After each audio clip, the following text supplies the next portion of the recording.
Kuna aina mbili za kisukari ambazo tunasema kwamba kuna kisukari cha aina ya kwanza na kisukari cha aina ya pili. Kisukari cha aina ya kwanza ni kisukari ambacho mgonjwa hawezi kuzalishwa insulin ya kutosha, lakini kisukari cha pili mgonjwa anazalisha insulin lakini haiwezi kuingia kwenye seli, haiwezi kaingiza ile glucose iweze kutumika kwenye seli za mwili.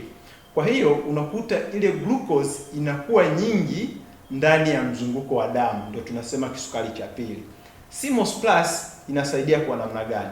Tulizungumza mara ya kwanza kwamba CMOS Plus inakuwa na fiber. Hizo fiber huwa zinazuia ufyonzwaji mkubwa wa sukari kwenye utumbo mdogo wa chakula, kwa sababu kisayansi tunafahamu ya kwamba sukari nyingi huwa inafyonzwa kwenye utumbo mdogo wa chakula. Kwa hiyo kama hauwezi ukafyonza sukari nyingi, haiwezi kawa nyingi kwenye mzunguko wa damu. Lakini kitu cha pili CMOS inachofanya, inajaribu kuisaidia ile insulini sasa ambayo ilikuwa haiwezi kuingiza sukari kwenye seli za mwili iweze kufanya kazi yake vizuri, kuingiza ile sukari ndani ya seli za mwili iweze kutumika.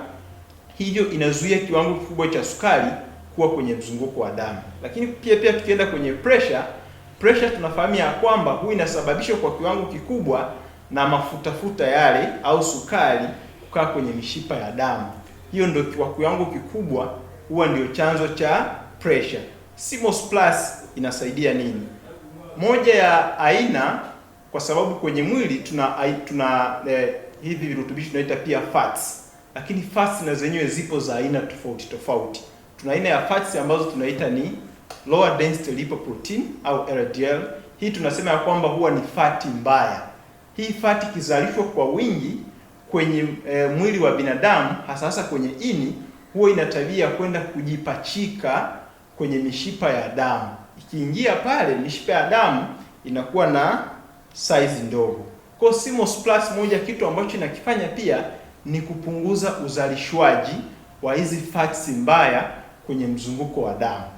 Kwa hiyo hivyo ndo namna ambavyo CMOS Plus inazuia magonjwa yasiyoambukiza. Lakini pia hata kwenye kansa tumeona ya kwamba CMOS Plus, moja ya sifa ambayo ina hizi tunaita antioxidant ambazo zinazuia uzalishwaji wa free radicals, ambazo pia ni moja ya visababishi vikubwa vya kuanza na kushamili kwa kansa. Lakini pia tunafahamu ya kwamba kansa huwa inatokea pale ambapo unakuta seli za mwili zinakuwa katika kiwango ambacho haziwi controlled na mwili, kwa sababu seli za mwili katika ukuaji wake huwa kuna mchakato au mfumo mzuri wa kuweza kuzicontrol katika mwili. Unapokuta zimekuwa katika kiwango ambacho hazitakiwi, unakuta zinakuwa nyingi kuliko kiasi. Na nini ambacho kinazipatia chakula sasa hizi seli ziweze kukua?